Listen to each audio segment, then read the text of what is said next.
오늘 말씀은 디모데후서 2장 8절에서 13절 말씀입니다. 다 같이 이제 이 말씀을 우리가 한 목소리로 오늘도 말씀을 읽도록 하겠습니다. 오늘 우리에게 주시는 이 말씀이 여러분들에게 정말 힘이 되는 그런 말씀이 되기를 원합니다. 다 같이 8절부터 13절까지 한 목소리로 읽겠습니다.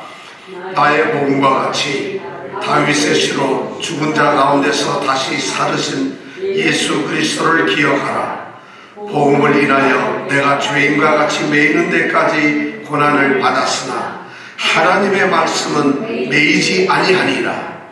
그러므로 내가 택하신 자를 위하여 모든 것을 참음은 저희로도 그리스도 예수 안에 있는 구원을 영원한 영광과 함께 얻게 하려 함이로라. 미쁘다 이 말이여, 우리가 주와 함께 죽었으면 또한 함께 살 것이요, 참으면 또한 함께 왕노릇할 것이요, 우리가 주를 부인하면 주도 우리를 부인하실 것이라. 우리는 미쁨이 없을지라도 주는 일양 미쁘시니 자기를 부인하실 수 없으시리라. 아멘.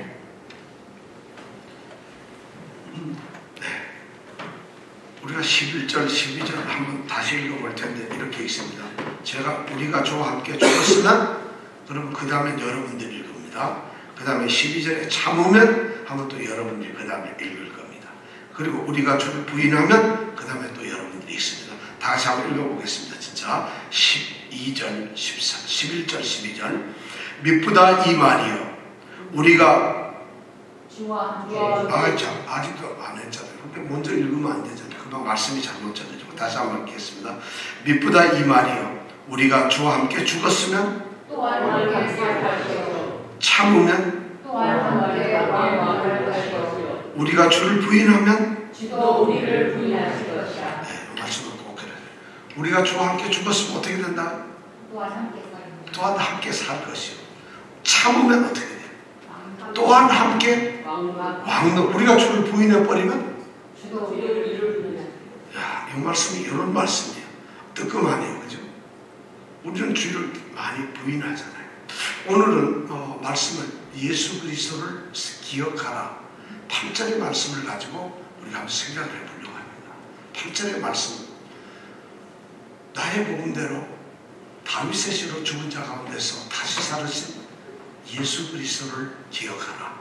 아주 짧은 말씀이에요. 근데 이 말씀이 오늘 우리에게 정말 믿음의 삶의 길을 열어주는, 믿음의 길을 밝혀주는 등불이 되기를 원합니다.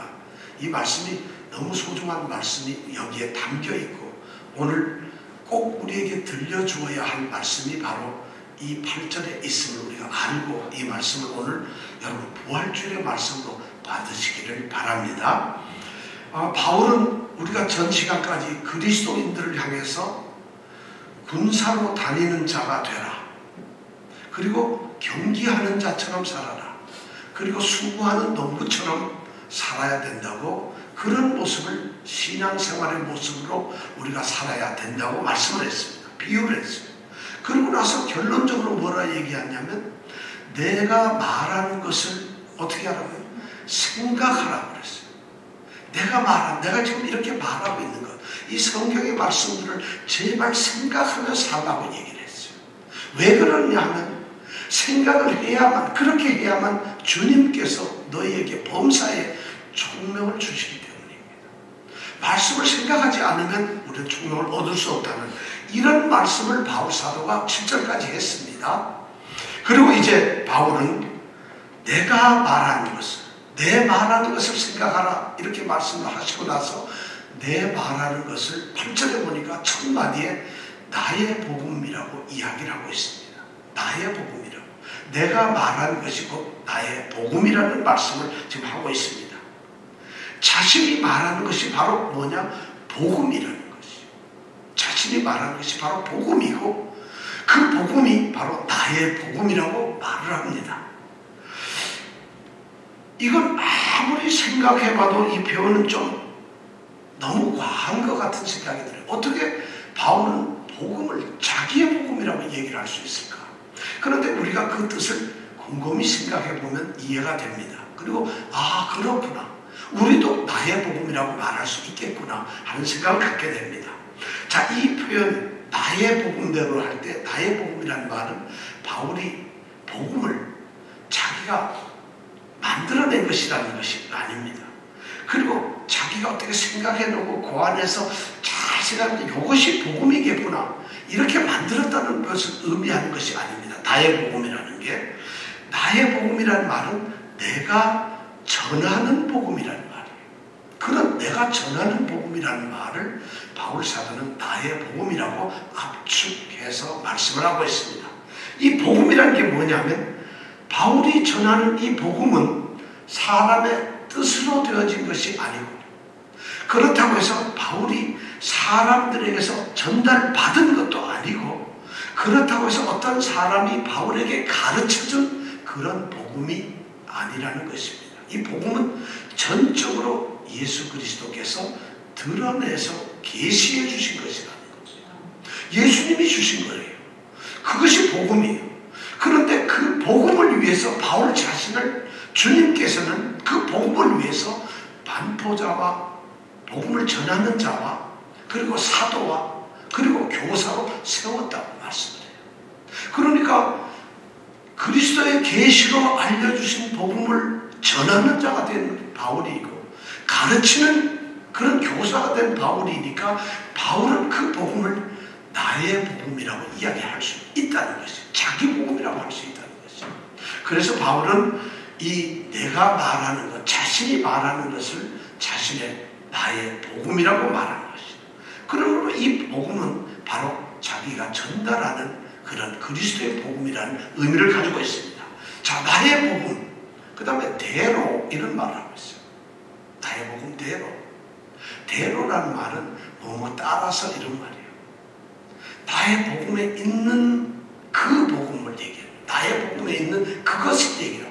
바로 이것은 대로라는 말은 저 헬라어에서 카타라고 하는 단어인데, 이 말은 어떤 말을 하게 되면 거기에 말이죠, 꼭 어떻게 보면은 있는 것이 반드시 아주 필수적으로, 그리고 다른 것은 다 없어도 배타적이어도 꼭 그것만은 있어야 되는 핵심적을 얘기할 때 따라서 또는 뭐뭐대로 이렇게 말을 한다는 것이, 그 단어가 그런 뜻이에요. 그러니까 나의 복음에 있는 꼭 핵심이라는 이런 말이죠. 나의 복음대로라는 것은. 자, 그렇다면 바울 사도가 나의 복음대로, 복음의 핵심을 주장하는 것이 뭘까요? 오늘 우리는 8절을 갖다가 이렇게 읽어볼 수가 있어요. 나의 복음과 같이, 그리고 중간에 있는 말들을 슬쩍 뛰어 넘어가지고 끝으로 갑니다. 예수 그리스도를 기억하라. 나의 복음과 같이 예수 그리스도를 기억하라. 나의 복음대로 예수를 기억하라. 예수 그리스도를 기억하라. 그러니까 나의 복음의 핵심적인 중심이 뭐냐? 바로 예수 그리스도라는 거죠. 바울이 지금 엄청난 얘기를 하고 있어요. 자기의 복음은, 나의 복음의 중심은 바로 예수 그리스도라는 거죠. 예수 그리스도가 바로 바울이 전하고 있는 복음의 핵심이다. 그거 외에는 아무것도 없다는 거지. 그런데 그 예수 그리스도가 바로 뭐냐면, 예수라고 하는 건 여러분 뭐라고 했죠? 예수는 사람으로서 오신 예수님의 이름이 바로 예수라는 거예요. 예수님은 이름을 예수라고 지으셨어요. 하나님이 그렇게 지어주셨다는 걸 우리가 알죠. 그 다음에 그리스도는 사람의 이름인 예수라고 하는 분이 가지셨던 어떤 직책을 말하는 것이죠. 그리스도, 메시아라고 같은 단어예요. 메시아, 그리스도가 같은 뜻인데, 바로 예수님은 예수라는 이름을 가지신 그리스도라고 하는 이런 직분을 가지신 분이라는 것이에요. 이걸 쉽게 이 얘기하면 오늘날로 말하면 이렇습니다. 만약 어디 여기 우리 이병택 집사님이 있다 그러면 예수는 이병택이라는 이름과 같습니다. 그리고 집사는 바로 그리스도와 같습니다. 그러니까 예수 그리스도, 그 말은 이병택 집사 이런 단어하고 똑같다는 거예요. 근데 성경에 보면 어디서는 그리스도 예수라고 얘기를 하고 있고 어떤 곳에서는 예수 그리스도라고 말하고 있어요. 그럼 특히 성경을 암송할 때 제일 까다로운 게 그거예요. 어떤 곳에서는 예수 그리스도, 어떤 곳에서는 그리스도 예수. 그러니까 똑같은 말인데도 사람으로 태어나신 예수 그리스도를 강조하기 위해서 그렇게 부를 때는 예수 그리스도 이름을 강조하는 것이죠. 이병택 집사님 이렇게 하는 거예요.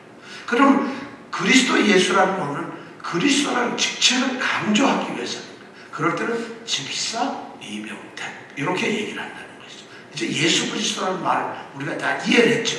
이런 말을 모르기 때문에 우리가 어디 가서 예수 그리스도하고 잘 모르겠는데요 이렇게 얘기를 하지 마시고 바로 그래요.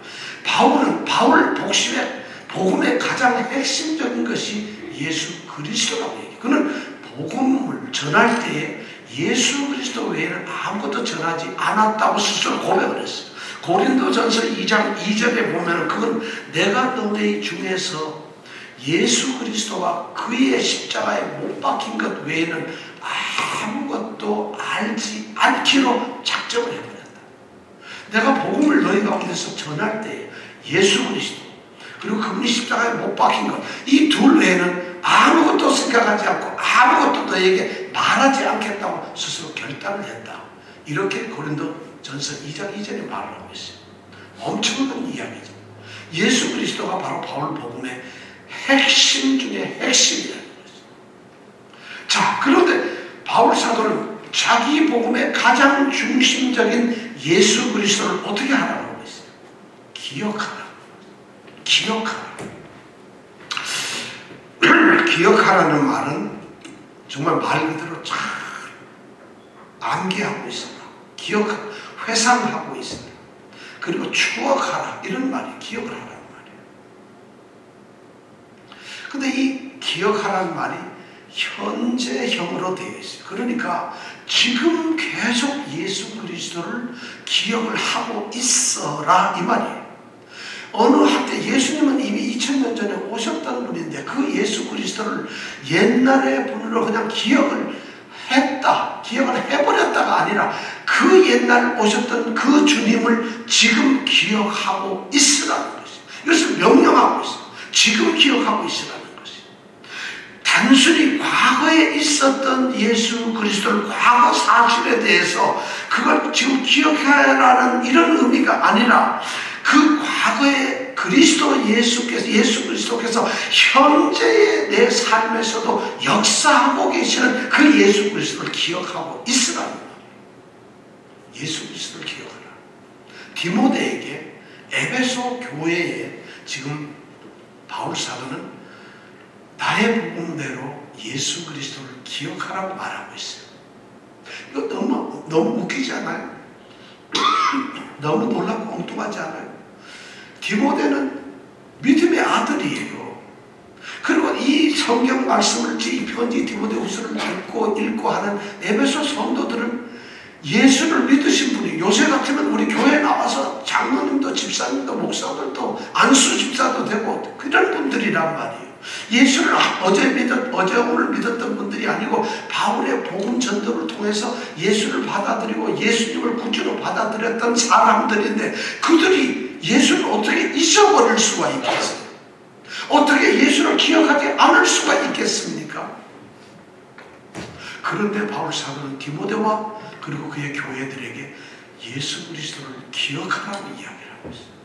제발 좀 생각하고 기억을 하고 계속해서 회상을 하라고 이야기를 하고 있어요.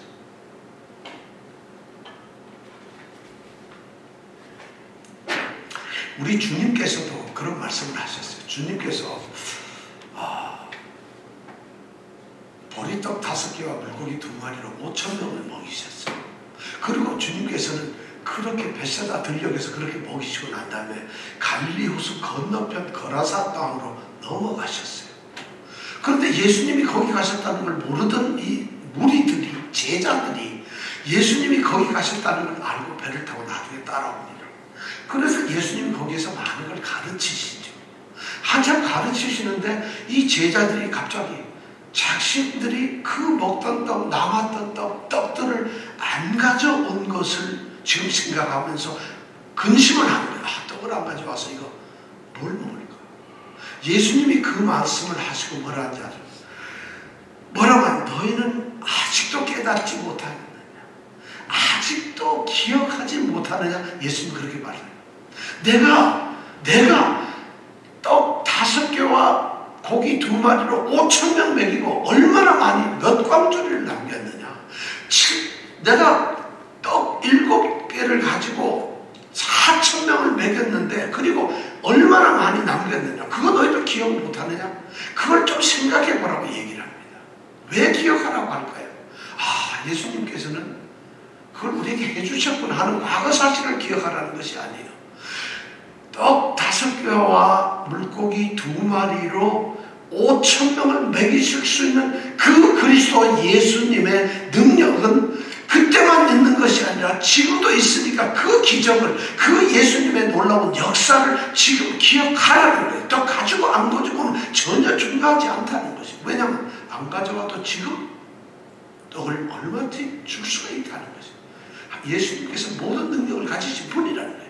그걸 기억을 하라는 거예요. 왜 그걸 아직도 깨닫지 못하느냐고 예수님은 말씀하셨어요. 바로 바울 사도는 그런 심정으로 교회에게 말을 합니다. 제자들에게 말을 합니다. 예수 그리스도를 기억하라.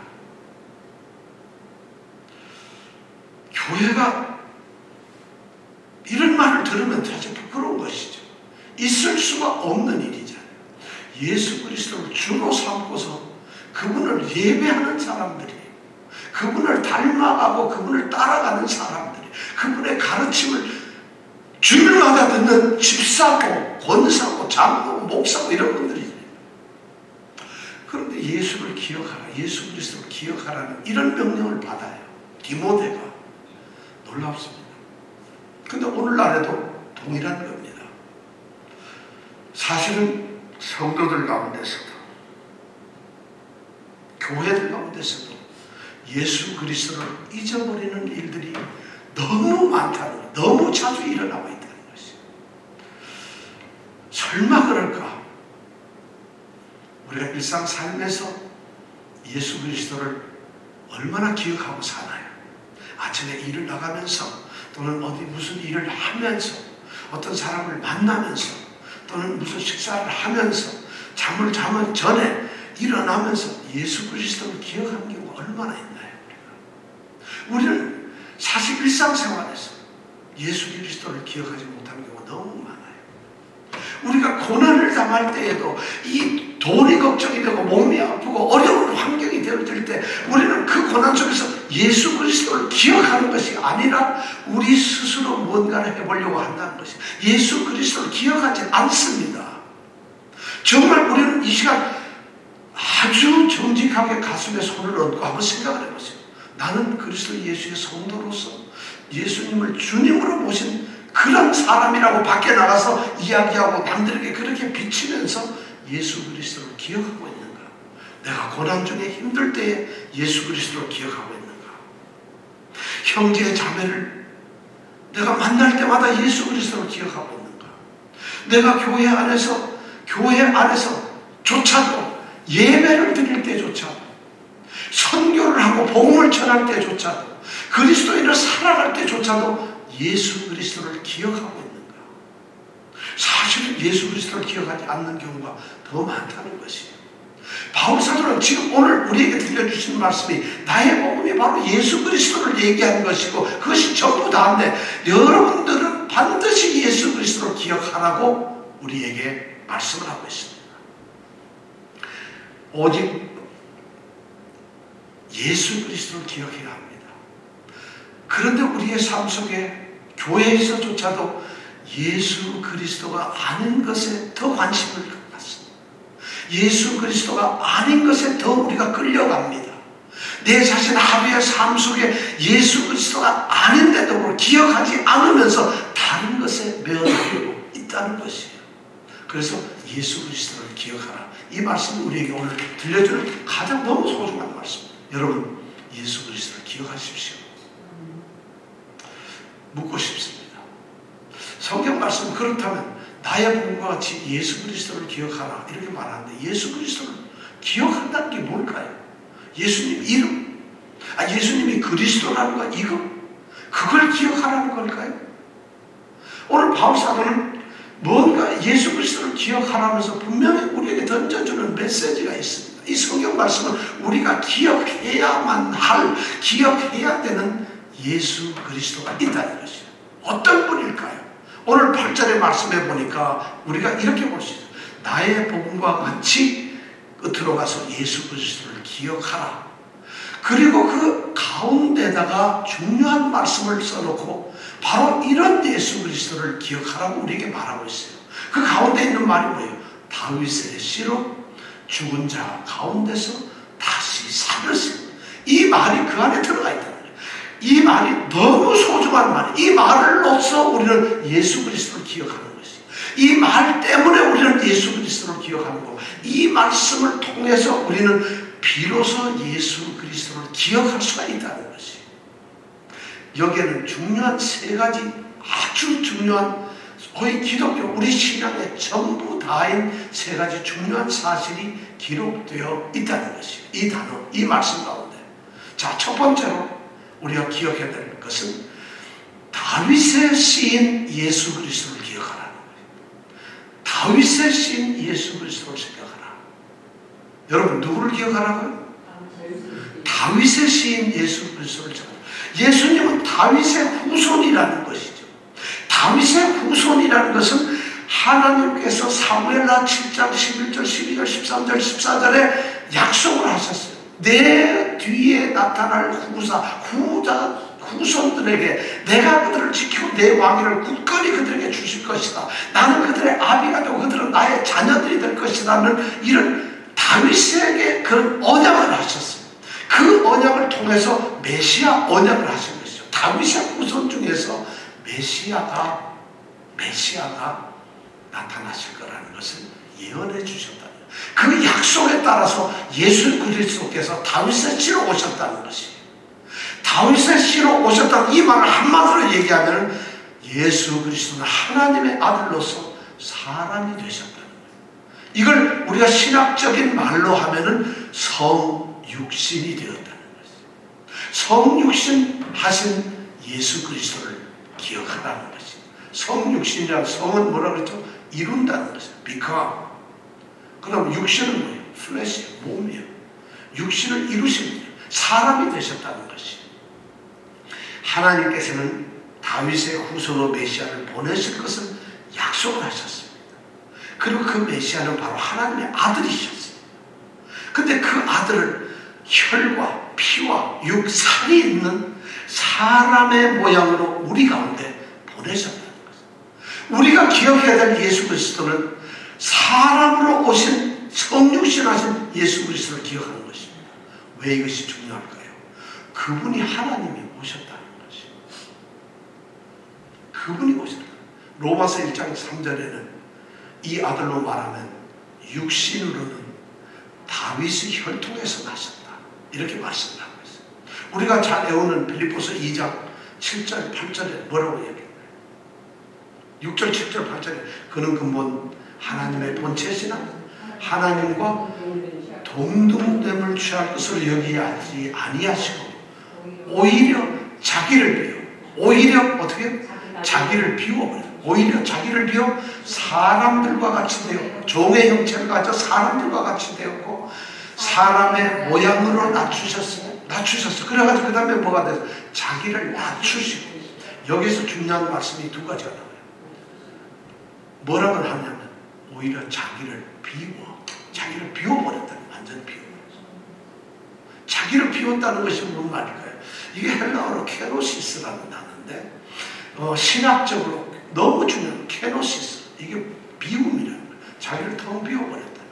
이게 뭐냐? 비웠다는 게 뭐냐? 케노시스라는 말은 뭐냐면 우리를 구원하시는 그 통치자인 하나님의 신적 위엄을 갖다가, 신적인 그 모든 신분과 자격과 그 모든 것을 포기를 하고 종의 형체로 이 땅에 오셨을 때 자기를 비웠다, 이렇게 말해요. 케노시스란 단어예요. 너무 바로 하나님이 사람이 되셨다는, 다윗의 씨로 오셨다는 이 말이 바로 그런 거예요. 자기를 비우셨다. 그 다음에 자기를 낮추셨다. 이거는 타페이노시스라고 합니다. 자기를 낮추셨어요. 그래서 이 빌립보서 2장 6절, 7절, 8절에서 중요한 내용, 케노시스와 타페노시스라는 이 두 가지 중요한 내용. 타페노시스는 자기를 낮추셨어요. 아까 케노시스는 자기를 완전히 비워버렸지만 낮추셨다는 건 뭐냐면 바로 이분이 율법의 요구대로, 또 하나님께서 율법의 요구가 뭐예요? 율법을 어긴 자는 멸망하고 죽게 된다는 그 저주를 하나님이 주셨잖아요. 그 저주에 완전히 굴복하시고 수치스럽게 그 율법 안에서 모든 고난과 고통과 이 세상의 사람의 모습으로, 죄 있는 모습으로 살아가셨다. 그렇게 살아가셔가지고 죽기까지 자기의 평생을 행동과 고난으로 순종하셨던 그 삶의 모습을 타페이코노시스라고 얘기합니다. 이건 낮추셨다고 얘기합니다. 바로 예수 그리스도, 우리가 말하는 다윗의 씨 예수 그리스도는 이렇게 모든 하나님으로서의 모든 것을 포기하시고 구원자로 인간으로 오신 예수 그리스도를 기억하라는 것이. 왜 그분을 기억해야 될까요? 다윗의 씨로 오신 예수 그리스도를 왜 기억해야 될까요? 주님은 그렇게 인간으로 오셔가지고 우리 인생들이 겪어야 할 고통, 시련, 유혹, 수고, 슬픔, 어떤 문제들, 어려움, 곤란함, 핍박, 모든 것을 그분이 직접 겪으셨어요. 그분이 겪으셨다는 것이에요. 이걸 왜 겪으셨어요? 우리를 잘 아신다는 거예요. 그분이 직접 우리 인생에서 일어나는 모든 일을 겪으셨기 때문에 우리를 너무 잘 알아요. 그래서 우리에게 너무 잘하시니까 우리에게 위로가 되시고 그것을 극복할 수 있는 힘을 주실 수가 있고 우리에게 그걸 이길 수 있는 능력을 허락하실 수가 있다는 것이에요. 그래서 우리가 다윗의 시 예수 그리스도를 기억하라, 이 말은 뭐냐면 예수 그리스도를 기억하는데 바로 그 말입니다. 말씀이 육신되어 우리 가운데 거하신 그분이 바로 메시아로서 이 땅에 오셔가지고 우리 연약함을 직접 다 아시고 우리에게 긍휼을 베푸시고 또 우리에게 때를 따라 돕는 은혜를 주시는 그 예수 그리스도를 기억하라는 것이죠. 이것이 바로 우리가 가져야 될 믿음의 그리스도인들의 너무 중요한 것입니다. 우리는 예수 그리스도를 그렇게 기억하지 않아요. 그러니까 예수 그리스도를 이렇게 기억하면 여러분 고난 중에 당연히 예수 그리스도를 찾을 수밖에 없죠.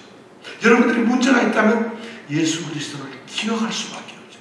여러분들의 큰 기쁨이 있다면 예수 그리스도를 기억할 수밖에 없죠. 바울은 첫 번째로 다윗의 씨로 오신 예수 그리스도를 기억하라고 우리에게 말씀을 하고 있습니다. 두 번째로는 우리가 기억해야 될 예수님의 모습이 바로 죽은 자 예수 그리스도를 기억하라는 것입니다.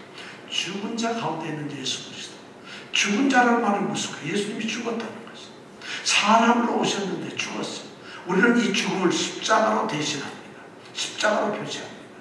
십자가는 그리스도 예수님께서 죽으신 그 사실을 상징으로 표시하는 말입니다. 십자가. 그러니까 십자가가 우리에게 십자가가 중요한 것이 아니라 십자가가 나타내는 예수 그리스도의 죽으심이 중요한 것입니다. 근데 우리는 십자가, 우리 2000년 기독교 역사에서 중세 가톨릭에서 말이죠. 십자가가 중요해서 십자가를 가지고 뭘 했죠? 악귀를, 마귀를 쫓아내고 그 다음에 또 뭐 이거 뭐예요? 막 이렇게 하는 거 영화 있잖아요. 그거 뭐죠? 십자가를 가지고 누가 나타나 막 이렇게 하는 그 영화 뭐였어요? 예, 엑소시스트. 이런 걸로 십자가를 쓰고 그래가지고 우리 성도들은 십자가를 갖다가 우리도 모르게 그걸 갖다가 지금 마음속에 새겨요. 그래서 보면 집에도 십자가 딱 걸어놓습니다. 그리고 성경책에도 십자가 딱 그려놓습니다. 차 안에도 덜렁덜렁 십자가를 달아놓습니다. 또 차 뒤에도 십자가 딱 그려놓고 오직 예수, 얼마나 이렇게 씁니다. 십자가를 그렇게 하라고 하는 게 아니라 예수 그리스도의 죽으심을 기억하라는 것이에요. 죽으신 예수 그리스도, 그분이 죽었다는 사실이, 그분이 십자가에 돌아가셨기 때문에 십자가를 우리가 상징적으로 예수의 죽음 이렇게 말하는 것보다는 차라리 십자가 이런 것이 기억하기가 더 낫기 때문에 하는 것이에요. 그럼 예수님이 만약에 교통사고로 돌아가셨다면 어떻게 될 거겠어요? 예수님은 그렇게 돌아가실 수가 없죠. 왜냐하면 예수님은 십자가에서만 돌아가실 수밖에 없어요. 왜냐하면 신명기에서 예언을 하셨거든요.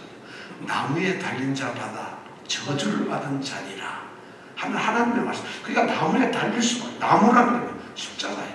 십자가라는 거. 그래서 예수님이 십자가에 달리셨고, 그래서 그 상징성 때문에 우리가 십자가를 합니다. 예수님이 왜 십자가에 달리셨을까요? 우리 죄 때문에. 우리 죄를 구원하시기 위해서. 예수님의 죽으심은 자발적인 죽으심인데, 그 예수님은 우리의 죄를 사하시기, 죄에서 구원하시기 위해서 십자가에 죽으셨다는 거예요. 그러니까 우리가 죽으신 예수 그리스도를 기억하라. 이 말씀을 우리가 두 번째로 기억해야 될 것이 뭐냐면, 바로 예수님을 기억하면, 아, 예수님이 나를 대신해서 십자가에서 죽으셨고 내 죄를 다 사하여 주셨구나, 나를 죄에서 건져내 주셨구나 하는 것을 기억해야 돼요. 그렇게 되면 뭐냐면 우리는 더 이상 죄 가운데 있지 않아요. 우리는 죄처럼 더러운 것에 있지 않아요. 우리는 더 이상 죄 때문에 죽어야 할 그런 책임이 우리에게도 없어요. 죄에 대한 책임이. 왜냐하면 예수님께서 이미 죄 가운데서 우리를 건져냈고, 죄에서 더러워졌던 것을 깨끗한 보혈의 피로 씻으셨고, 죄 때문에 죽어야 될 사망의 자리에서 우리 대신 죽으셨기 때문에 우리는 더 이상 죄의 사망이 우리에게 있을 수가 없다는 것이에요. 이걸 기억하라는 거예요. 우리는 이제 더 이상 죄인이 아니라는 것이에요. 율법에 의해서 우리는 의롭게 된 자들이라는 것이에요. 예수님이 십자가에 죽으심으로 말미암아 예수님의 죽으심이 우리를 갖다가 의로운 자로 만드셨다는 것이에요. 죄에서 용서를 받았다. 죽으신 예수 그리스도를 기억하라는 말은, 죽은 자 가운데 계시는 예수 그리스도를 기억하라는 말은 이제는 우리가 죄인이 아니라는 것을 기억하라는 것이에요. 그렇게 예수 그리스도를 기억하라는 거예요. 그런데 여전히 죽으신 예수 그리스도, 우리가 십자가를 그렇게 말하면서 십자가를 보면서 우리가 뭘 생각하느냐, 나를 위해서, 죄를 위해서 죽으신 그분을 보면서 나는 의인이 되었다, 이제 주님께서 내 죄를 대신 갚으셨다, 나는 이제 의롭게 되었다는 이것 자체를 우리가 잊어버리고 산다는 것이에요. 그러니까 예수 그리스도, 그러니까 예수를 믿어도 엉뚱한 짓을 합니다. 엉뚱한 짓을 해요. 죄가 없어지게 되니까 하나님하고 깨졌던 관계가 다시 하나가 되죠. 뭐 하나님과 관계 뭐 없으면 그만이지. 나는 예수 믿는 거는 믿는 사람들하고 난 예수 믿는 거 관계가 없어. 믿는 사람들은 그런 사람이 아니잖아요. 왜냐하면 십자가에 죽으신 그분이 우리의 죄를 대신해서 죽었기 때문에 우리는 죄에 대한 책임이 없어졌고, 그렇고 죄에서 깨끗해졌기 때문에 비로소 하나님과 깨졌던 관계가 봉합이 되고 하나가 되는 것이죠. 그래서 하나님 안에서 우리가 자녀가 되고 하나님과 교제를 나누게 돼요. 이 사실이 기억되는 것이 바로 뭐냐? 죽으신 예수 그리스도를 기억할 때 가능하다는 것이죠. 근데 우리 성도도 오늘 그걸 잊어버렸어요. 교회가 그런 것을, 교회는 기독교 문화를 무슨 막 해가지고 기독교를 하나님 이렇게 하고 프로그램 해가지고 기독교 문화를 만들어내고, 교인들조차도 성도들조차도 그런 속에서 살아가고 있어요. 기독교 문화가 나쁜 것이 아니라 문화가 변질되어서 그리스도 예수가 없다는 것이에요. 예수 그리스도가 자취를 감춰버리고 예수 그리스도라는 그림자와 희미한 흔적 속에서 오히려 인간의 기쁨을 나누어주고 인간의 모습을 드러내는 그러한 문화들이 기독교 문화라는 이름으로 우리에게 파고들고 있다는 거죠. 교회 앞에. 그래서 죽은 자 가운데 계시는 예수 그리스도를 기억하라는 것이에요. 우리는 의로운 자가 되었어요. 우리가 참으로 여기서 보면 대속하셨다, 구속하셨다, 속량하셨다, 속죄하셨다, 구원하셨다, 이런 표현을 쓰는데 이게 전부 다 하나의 같은 말들이에요. 같은 단어들이에요. 근데 조금 의미가 달라요. 구원, 건졌다는 얘기고, 죄 가운데서 건져내는, 구속이라는 것은 건져내기 위해서 대신 값을 치렀다는 얘기고, 대속이라는 것은 대신 자기가 구원을 시켰다는 얘기고, 속량은 자기 스스로가 그 돈을 갚아내는 저당물이 되었다는 말, 속전이라는 말, 그런 표현. 이걸 전부 다 성경에서는 바울 사도가 아주 다양하게 얘기를 하고, 예수님은 우리 죄를 갚기 위해서 대신 갚아내는 돈이 되신 거예요. 그건 자신이. 그리고 그 돈에 대해서 맡겨진다 보니까 우리는 죄가 없어서 우리를 사셨다는 거예요. 죄에서.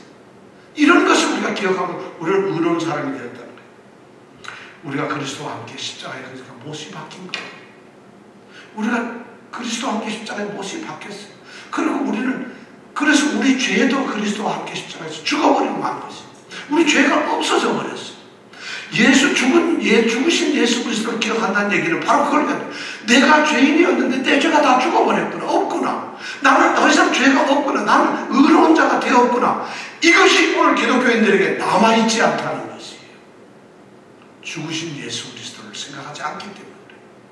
성육신하신 예수 그리스도, 십자가에 달리신 예수 그리스도를 기억하게 되면 우리는 너무 예수 그리스도와 함께 살아가는 정말 행복한 삶을 살 수가 있다는 것입니다. 이 십자가에 죽으신 예수 그리스도를 생각해 보세요.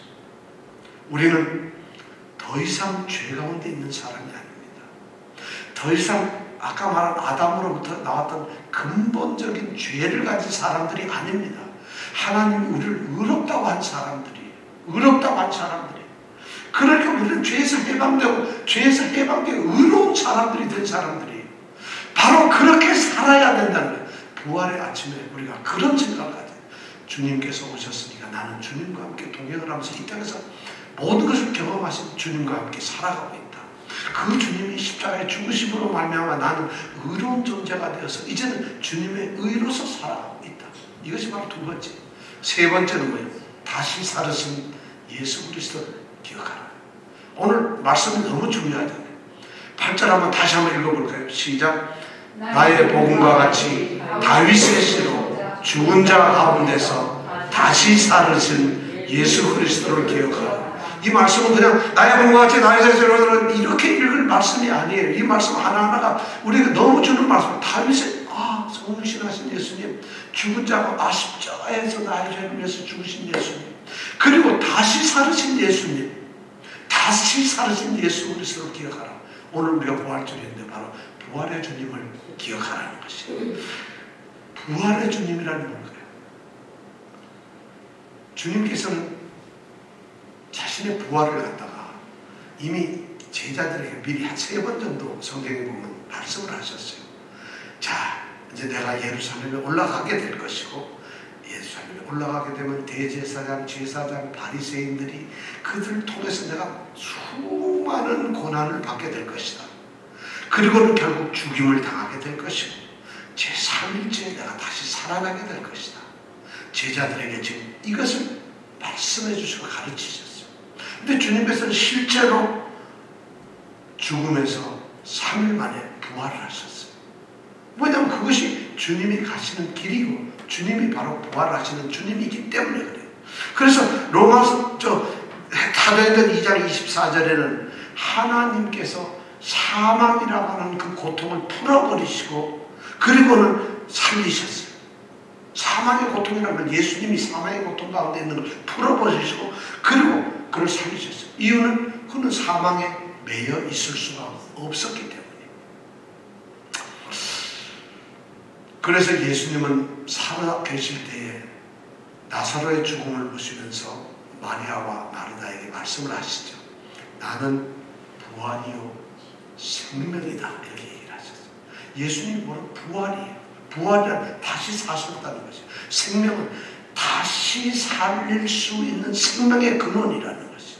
예수님 자신이 바로 그런 분이라는 것이에요.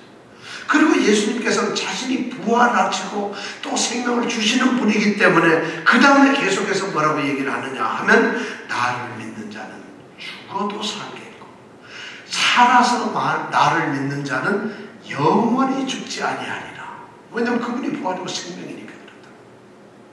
그래서 우리에게 부활의 소망을 주셨어요. 우리는 부활을 할 수 있다는 걸 주님께서 분명하게 얘기를 해주셨어요. 그런데 우리가 이 부활하는 주님이 우리에게 부활의 생명을 허락하신다는 것을 우리는 소망 중에 가지고 있어요. 왜냐하면 그날에 주님의 날에 우리가 다시 주님 앞에서 정말 아름다운 부활의 모습으로 우리가 다시 부활하고 새로운 생명, 영원한 생명을 얻게 될 것이라는 걸 우리는 소망을 합니다. 성경은 그렇게 얘기합니다. 그런데 실제로 그 부활에 대해서 우리는 그것은 아직 우리에게 이루어지지 않은 것이에요.